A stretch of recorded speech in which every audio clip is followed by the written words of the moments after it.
My name is Leah Ricci. I am the Director of Legal Affairs at Dock Street Capital. I spent 4 years at Cozen O'Connor as an associate in the business law department in their Philadelphia office.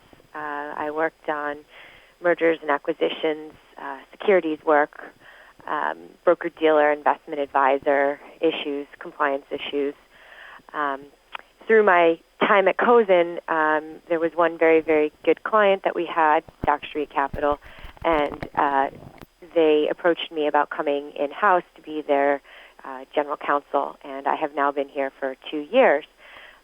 What I wanted to talk today about was sort of 4 things about in-house and the transition to going in-house. First, for young associates, things they can do to land an in-house position with a client. I think there's some things you can definitely work on, and some of them may seem very simple and formulaic, but I think too often we get so caught up and busy in our daily lives and jobs that we forget these simple principles.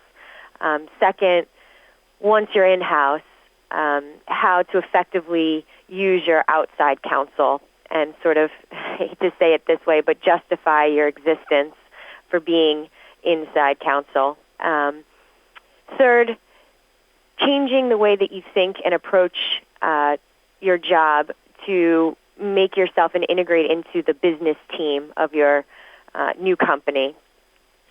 And last, I think there is something to be said about adapting to the changing culture, going from a law firm where there is a certain culture and modifying your behaviors to fit better into a business-type setting. So with that said, talking about landing an in-house position with a client, especially in this day and age and in this economy, associates are overworked, underappreciated, and in many cases overlooked in general by both clients and partners. I think it's all the more reason why sticking to a couple of simple principles will, in the long run, really help you, whether you land the in-house job or go partnership track or decide to do something else. The first is when you're trying to get noticed by clients, it's the simple things. It's spelling their name right. It's making sure that if they ask you to do something specific, you follow that instruction. In sending emails to clients, it's so important to use plain English and not try to sound really smart or use a lot of big lawyerly words and phrases. Spell it out for them. And I think a young associate can do a lot, especially as I am a corporate attorney, but when you're exchanging documents back and forth, whether it be with your client or with the other side, running track changes or black lines that detail every change that you made, not just saying things like, we've accepted all your changes, here's the document.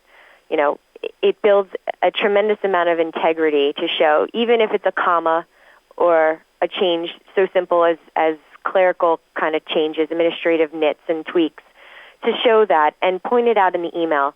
Attached, please find, clean and black line version of this document. I have made some tweaks, and then also outlining the points that you have not agreed to or are agreeing to and changing language. Again, in plain English. I think not only does that get to integrity, but I think it also helps you as a lawyer when you're drafting, if you can write in plain English what you're trying to accomplish, what you're trying to change, I think you'll find that your drafting skills are highly improved, and you'll be able to simplify what you're trying to say in the document by thinking through what you actually mean and summarizing it in an email. These things may sound very, very basic, but again, especially when you are running around like a chicken with your head cut off on multiple deals and turning documents, I think to take that time to in an email, explain what you're doing will speak miles for your skill level. It will speak miles for your integrity, and I think it will also it will get you in front of your client noticed, because that email is coming from you. The document may be coming from the partner, and it's been reviewed by the partner, but if you're the one sending the email, that's how you put your stamp on that piece of paper. I think in addition, when you're talking to clients, try to find out things about them and who they are in their lives, and work them into conversations. Networking does start as a young associate. I think it's very, people have all different ideas about how networking should go. My personal opinion is you have to be realistic about it. If you're a third-year associate, you're not running multi-million-dollar deals. And you'd look foolish if you tried to represent that you are. You just don't know enough. But what you can do is, with the skill set that you do have, talk about the things that you do understand and try to get to know them as people. And, when you have the opportunity to work those kinds of things into a conversation, to do so. Again, you want to focus on how you can, as a young associate, positively be noticed by your clients. And granted, things are going to happen. Mistakes are going to be made. Most likely, you will have to fall on the sword for some of them. But it's building up that integrity. It's building up that reputation that, yeah, okay, a mistake happened, but overall, this is a good associate who I'm going to stand by. And then I think if you do go in-house, there's new issues that arise. The biggest of which I think is learning how to use your outside counsel. I'm going to use the phrase triaging issues. I think it's important that if there's a large issue that comes in, you take the first crack at sorting through the issue and figuring out, okay, here's the issue, here's what I think the answer is. Outside counsel, what do you think? It goes a long way to saving money and to showing your client that you have attempted the answer. That's not a hard and fast rule. There's times where you're just going to have absolutely no clue. It's certainly happened to me. But even where I have absolutely no clue, get on the internet, get on Westlaw, Lexis, try to do some research on my own and say, okay, here's what I do know, outside counsel. I need help. And lay the issue out that way. I refer to that as triaging the issue. I think you will find that billable hour that your outside counsel is on is going to be reduced by all the steps you take to try to hone in on the exact issue that you need help with. And I think with respect to my other point about thinking of yourself as part of the business team, this is something that definitely changes for associates going in-house.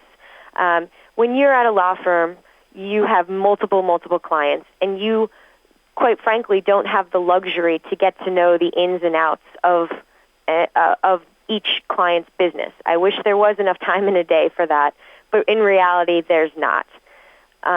When you do go in-house, all bets are off in that category. You must get to know your client. You must get to know what their issues are, what their core issues are, where their pitfalls are. The first thing I did when I got this position was I went out to lunch with the senior partner that had the relationship with this client, and I said, okay, give me the skinny, everything I need to know. And he did, and he let me know, and it definitely set me up for success in those early months. I think, not just saying things like, well, I'm just the lawyer, sort of taking the easy road out on hard business decisions. Get involved in the business decisions. Give your opinion where it's appropriate and where you feel knowledgeable about a subject. Take a team approach, and not just being the lawyer who needs to do legal review to get a contract approved. You want to be, and I think it is very beneficial to lawyers to be a part of the team that is coming up with the concept and involved at the earlier stages of drafting. Because if you're just involved at the end, you don't have that history of what happened, how did the contract get to where it is, how did the negotiation go with the business people on each side. You need that history. It makes for a better contract. It makes for a better relationship going forward. So get involved early, get to know your business people, get to know the issues that affect your business, and again, it goes back to making you more effective, both managing problems with if things have to be outsourced, and having your business people come to you. The worst case scenario is when your business people think, oh God, I have to show this to legal and they're going to give me a hard time about it or what have you. You want there to be an open line of discourse where they come to you, they're looking for advice, they're looking for your thoughts. And even I smiled just the other day where one of my business guys knows some of my classic issues with contracts on certain points, and he said, I already took care of this one. You don't need to deal with it. I already told them that that's not going to work.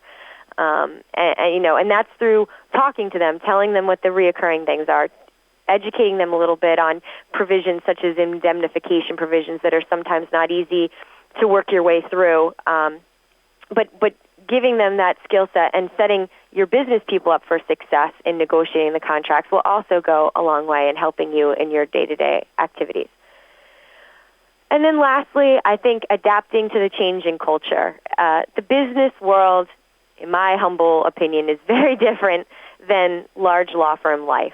I think the culture is different. I think in some ways, that whole notion of face time and the billable hour, when you get those things out and, you look at the fact that there's just one business to run, it does become simpler and it does become more centralized and your issues become more centralized.